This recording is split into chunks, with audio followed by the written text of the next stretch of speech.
Արմնուր լրատվականը տեղեկացավ, որ հայտնի երգիչ Գրիգորի Եսայանի զորամբոշ 24 գրամ թմրանյութի գործով Հայաստանի Հանրապետության քննչական կոմիտեն նախաքննության ավարտ է հայտարարել։ Հայտնի երգչի գործը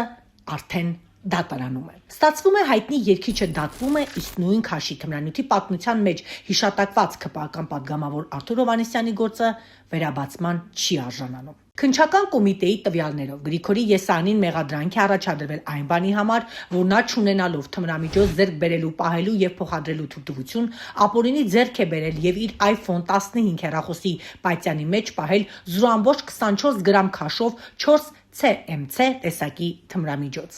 Ըստ վարույթի նյութերի 2025 թվականի օգոստոսի 8-ին Սոչի Երևան չվերթով փորձել է այն մաքսանենգությամբ տեղափոխել Հայաստանի Հանրապետության պետական սահմանով, սակայն հանցանքը մինչև վերջ չի հասցրել, քանի որ այն մոռացել եւ թողել է ինքնաթիռի իրեն հատկացված նստատեղի կողքի դարակում, որտեղից էլ այն հայտնաբերվել է Զվարթնոց օդանավակայանի աշխատակիցների կողմից։ Գրիգորի Եսայանի նկատմամբ որպես խափանամիջոց ընտրվել է գրավ, իսկ որպես այլընտրանքային խափանամիջոց բացակայելու արգելք։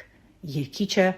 դատարանում է։ Այս ֆոնին ժողովուրդ օրաթերթը հիշեցնում է մեկ այլ պատմության մասին։ Մարտի 5-ին կառավարության ճեպազրույցում մեր լրագրողը վարչապետ Նիկոլ Փաշինյանին հարց էր ուղղել, թե ինչու չի վերաբացվում 2017 թվականի այն քրեական վարույթը, որ ըստ հրապարակված տեղեկությունների վերաբերում էր ՔՊ խմբակցության քարտուղար Արթուր Հովհաննիսյանին։ Ըստ այդ տեղեկությունների 2017 թվականին հայտնաբերվել էր 0.24 միլիգրամ թմրանյութ, ինչից հետո Արթուր Հովհաննիսյանը ձերբակալվել էր։ Ժողովուրդ օրաթերթը պահանջել էր, թե ինչ պայմաններում է փակվել այդ գործը եւ արդյոք եղել են իրավապահ մարմինների գործունեությանը հնարավոր ապօրինի միջամտություններ։ Դատախազությունից ստացված պատասխանի համաձայն հաղորդումն ուղարկվել էր քննչական կոմիտե հետագա ընթացքը լուծելու նպատակով։ Արդյունքում, սակայն, Հայաստանի Հանրապետության քննչական կոմիտեն հայտնել էր Արմնուր լրատվականին, որ գործը չի վերաբացվի։ Այսպիսով, ստացվում է ակնհայտ հակադրություն։ 0.24 գրամ թմրանյութի համար երգիչը հասնում է դատարան, իսկ իշխանական պատգամավորի հետ կապված